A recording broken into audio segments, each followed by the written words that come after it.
치매 초기 증상을, 그러면 사람들이 치매 초기 증상을 알아야지 돼요. 근데 많은 분들이 그냥 지나칩니다. 항상 있던 일이기 때문에. 근데 치매도 이제 질병입니다. 저는 치매를 질병이라고 봅니다. 불치병이 아니에요. 근데 조건이 있어요. 조기 발견이에요. 대부분의 사람들이 질병에 대해서 얘기할 때, 그러니까 예를 들어서 암을 가지고 얘기를 합시다. 요즘엔 암에 대한 신경을 많이 써가지고 조기 발견을 해가지고 처리하려고 많이 노력을 합니다. 근데 암 환자가 병원에 갔는데 암입니다. 암 초기 증상입니다. 했을 때 암이라는 소리만 들어도 이제 나 죽었구나 합니다.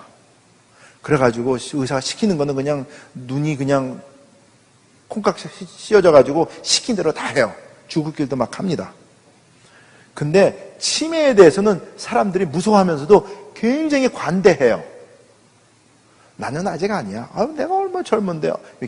기분이 나빠가지고, 인정하기 기분 나빠가지고 그럽니다. 근데 이게 무슨 질병이든지 인정을 하지 않으면 고칠 수가 없어요.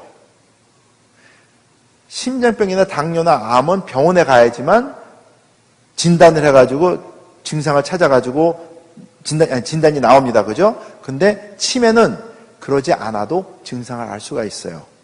그게 우리가 일상생활에서 많이 볼 수 있는 것들이에요. 그 중에 몇 가지를 했습니다. 그 첫 번째가 금방 하려고 했던 말을 기억을 못합니다. 여러분도 아시잖아요. 자식 불러놓고 뭐 얘기하려고 하고 집사님들랑 뭐 얘기하려는데 이게 영어로 이제 tip of my tongue, I just can't get it out 그러는 거 있죠. 그거. 그 다음에 요즘에는 전부 전화로 이렇게 입력하니까 두 번째는 별로 상관이 없고요. 근데 새로 만나신 분들 이름 기억하는 게 옛날에는 다 했는데 요즘에는 잘 안 돼요. 그래서 써야지 돼요. 그리고 그 다음에 같은 이야기를 반복한다고 지적받을 때가 있다. 이건 이제 연세 드신 분한테 하는데, 여러분들 연세 드신 분이 많지 않으니까 괜찮은데 생각해 보십시오. 근데 젊으신 분들한테 이거 돌려가지고 두 번 말씀드릴게요. 연세 드신 분들이 자녀들한테 엄마 아빠는 맨날 잔소리야, 맨날 똑같이 얘기해주면서 하면은 문제예요. 왜냐하면 얘기를 해놓고 내가 얘기를 했다는 걸 잊어버리기 때문에 그 다음날 또 합니다. 그러고 또 해요. 근데 심해지면은 아침에 했던 말 점심에 하고 점심에 했던 말 저녁에 또 해요. 근데 해주시는 분은 새로운 거를 자식을 위해서 해주시는 거거든요. 그러니까 자식이 엄마 맨날 아빠는 잔소리 하면은 마음에 상처를 입어요.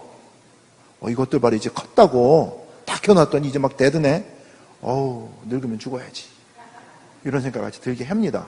근데 괜찮아요. 잊어버릴 거니까. 그러면 또 시작을 합니다.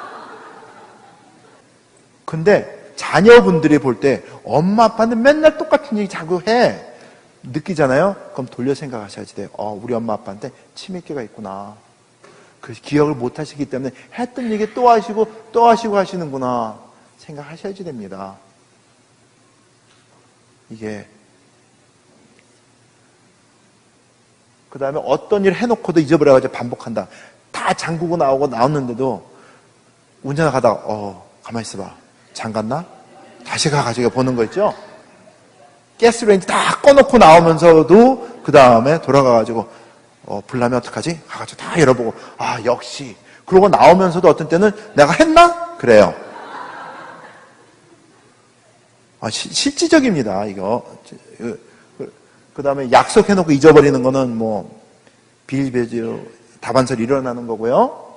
그 다음에 어떤 분들은 심해지는 분은 이야기하다가 자기가 무슨 얘기를 했는지 잊어버려요. 그래서 처음에는 A라는 걸 가지고 막 얘기를 하다가 보니까 잊어버려가지고 뒤에 가서 이상한 얘기 막 들으시는 분이 가만히 있어봐. 이게 무슨 얘기다.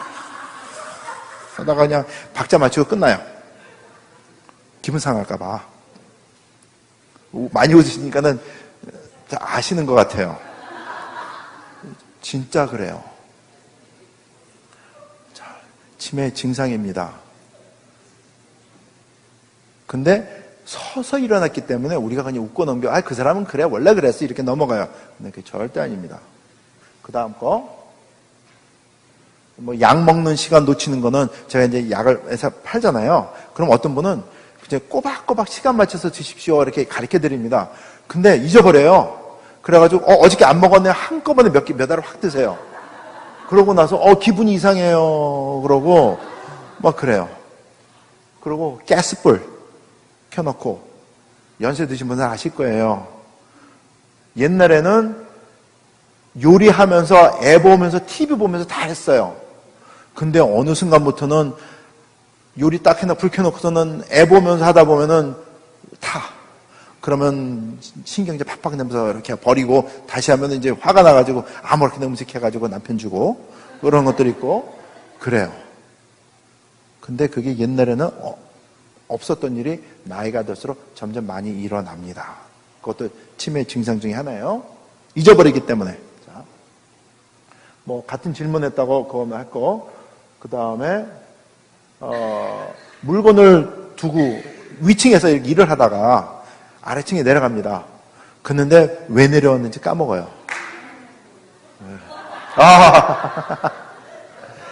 그러면 다시 올라가요. 그래가지고 내가 왜 올라왔지? 있던 데를 다 도심도심해가지고 지켜봅니다.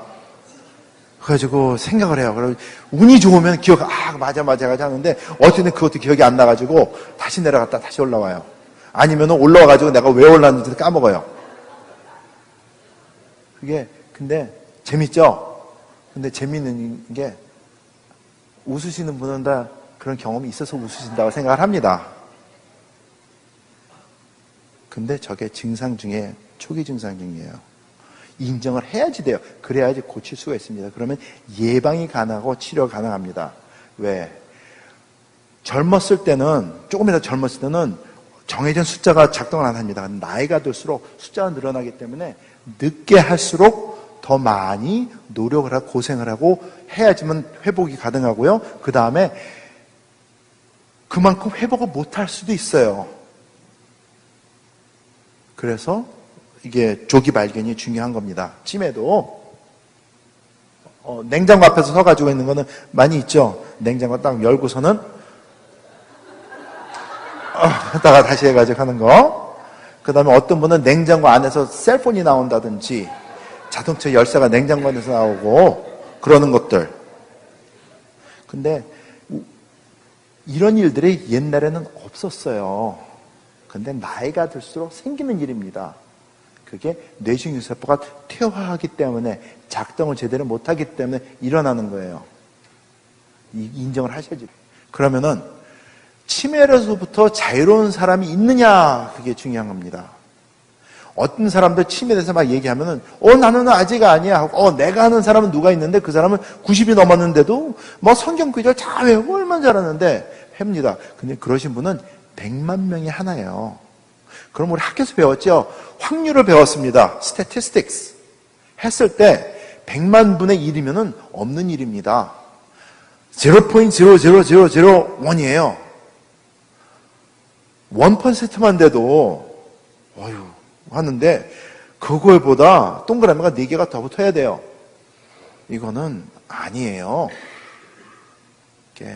그래서 치매로운 그런 사람들 비교해가지고 나도 그럴 거야. 그거는 아닙니다. 저를 돌아볼 때도 내가 그런 사람이 될까? 자신이 없어요. 확률적으로 볼 때. 그래서 저는 미리 예방을 합니다.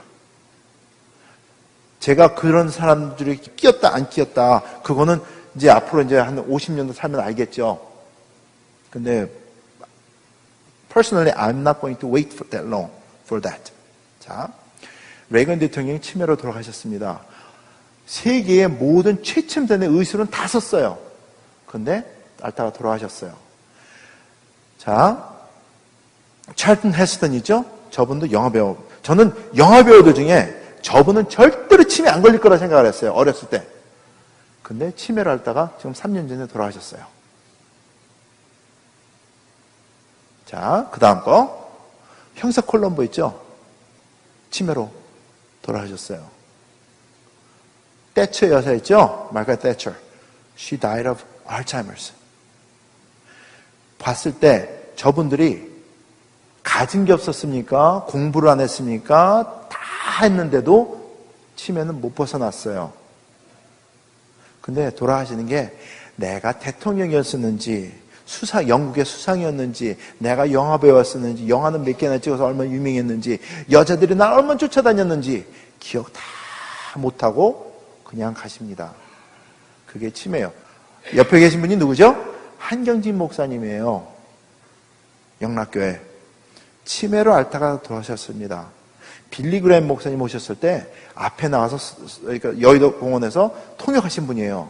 돌아가시기 전에는 영어 한마디도 못하셨어요. 영어는 나중에 배운 거기 때문에 잊어버리신 거예요. 왜? 최근에 일어난 것부터 잊어버리니까 거슬러 올라가게 되면 영어를 먼저 잊어버립니다. 영어 한마디 못하시고 하시다가 돌아가셨어요. 자, 그러면은 그 다음에 왼쪽에 있는 가운데 계신 분은 저기 노벨상 탄 사람입니다. 버클리 대학교 교수인데 치매로 지금 중증이고요. 그 다음에 오른쪽에 계신 밑에 계신 분은 닥터 카오라 그래가지고 타이완 사람이에요. 2년 전에 지금 2년 전에 노벨상 탔어요. 광학섬유 발견해가지고. 근데 치매가 있어가지고 앞에 나가서 지금 노벨상 타는 저기 찍은 건데 부인이 손잡고 올라왔고 그러니까 노벨상 연설은 딸이 대신했어요. 아, 무슨 소리냐? 예수 잘 믿고 찬송가 많이 기도 많이 했다고 치매 안 걸리는 건 아닙니다. 공부 많이 했다고 노벨상 정도로 막 그렇게 했다고 치매 안 걸리는 건 절대 아니에요. 별개 일입니다. 그거로 인정을 하셔야지 돼요. 근데 우리는 그렇지 않기를 바래요. 그래가지고 피아노 많이 치면 치매 안 걸린다 해가지고 그런 얘기도 있었죠. 그래서 피아노 막 하신 분들이 계셨어요. 근데 자기가 공부한 피아노만 잘 쳐요. 나머지는 다 몰라요. 한때는 화투 치면은 머리를 쓰기 때문에 한다 해가지고 쭈그려앉아 화투만 계속 쳤어요. 하루에 1시간씩. 근데 그거 때 지나면은 끝입니다. 뇌입니다. 왼쪽에 있는 뇌는 치매 걸린 사람의 뇌고요. 오른쪽에 있는 뇌는 건강한 사람의 뇌입니다. 치매 걸린 사람의 뇌가 훨씬 쭈글쭈글하고 작습니다. 치매 걸린 사람의 뇌를 잘라가지고 색소를 입히게 되면은 검붉은 반점이 나타납니다. 왼쪽 밑에 같이. 그 점들 중에 조그만 거 하나를 확대해서 보면은 밑에 오른쪽에 있는 것 같이 이렇게 시꺼먼 줄이 이렇게 나옵니다. 저 시꺼먼 줄이 베타 아밀로이드라고 하는 독성 단백질이 엉겨붙는 거예요. 저게 치매의 원인입니다. 나이가 들수록 저게 뇌 속에 쌓여요. 그러면서 독성을 품습니다. 엉겨붙으면서. 그러면서 그 근처에 있는 뇌신경세포를 죽여 없애요. 무슨 소린가 하면 저 검붉은 반점 밑에 있는 거 있죠? 그게 머릿속에 있는 구멍이에요. 그러니까 치매는 골이 비어서 돌아가는 병입니다. 그래서 쭈글쭈글 해줄 수밖에 없어요. 근데 저게 지금 여러분들에게 지금 일어나는 상황이라는 것이 그게 무서운 일입니다. 근데 초기 상태이기 때문에 와닿질 아직 않았죠. 이제 찍은 겁니다. 위에 둘은 치매 걸린 사람의 뇌 찍은 거, 그다음 밑에 있는 거는 건강한 사람의 뇌. 이렇게 합니다. 다음 슬라이드. 뇌신경세포가 이게 있는데 그러면은 이제 고쳐야 되잖아요. 그래서 말씀드릴게요. 뇌신경세포가 있는데 저 왼쪽 위에 이제 베타아밀로이드 독성 단백질이 끼지 않습니까? 그러면은 저게 퇴화되기 시작을 합니다. 그래서 왼쪽에 세 번째 걸 퇴화되다가 이제 사멸돼가지고 죽어버리는 거예요. 그러면 치매가 오는 겁니다. 다음 슬라이드. 그러면은 이렇게 해요. 뇌신경세포가 손상 입어가지고 쭈그러들기 전에 맞게 되면은 프리벤션이에요. 예방이 됩니다. 그리고 다음 슬라이드. 그 다음에 손상 입었지만 죽지 않는 놈을 다시 줄 끊긴 거 있죠? 다시 연결고리를 만들어주게 건강하게 만들어버리면 회복이 가능합니다. 근데 뇌신경세포는 한번 죽어버리면 재생이 불가능해요. 근데 손상이 입어서 작동 못한 놈은 살릴 수가 있어요. 그러니까 살리는 게 죽었다 살린 게 아니라 다시 활동할 수 있도록 만들어줄 수 있다는 게 과학입니다. 그래서 이제 저는 연구를 할 때 저거를 잡고 연구를 했어요. 저는 원인을 잡아가지고 처리를 하고 싶었으니까. 그래서 했습니다. 다음 슬라이드. 그래서 치매를 예방하려면 우선 말씀드렸지만 나이가 들면서 심해지는 깜빡깜빡 증상을 방지하면 됩니다. 깜빡깜빡 증상이 일어나지 않으면 치매 걸릴 수가 없어요. 아까 뭐라 그랬죠? 과학은 단순하다고 마찬가지입니다. 이게 일어나지 않도록 막아버리면 문제 없어요. 그럼 그걸 어떻게 하느냐? 자, 다음 슬라이드 주세요. 예방 치료제가 되려면 주십시오. 계속 주십시오. 자, 아니, 그 바로 거. 뇌신경세포에 베타 아밀로이드 독성 단백질 시꺼먼 거 줄 있죠? 그거 끼는 것을 방지해버리면 돼요. 첫 번째입니다. 독성이 안 끼는데 무슨 상관이 있습니까? 그래서 방지해버리면 돼요. 두 번째, 요 다음 거. 그 다음에 뇌신경세포에 저게 만약에 끼어 있지 않습니까? 끼어 있는 놈을 다 제거해버리면 됩니다. 청소하듯이.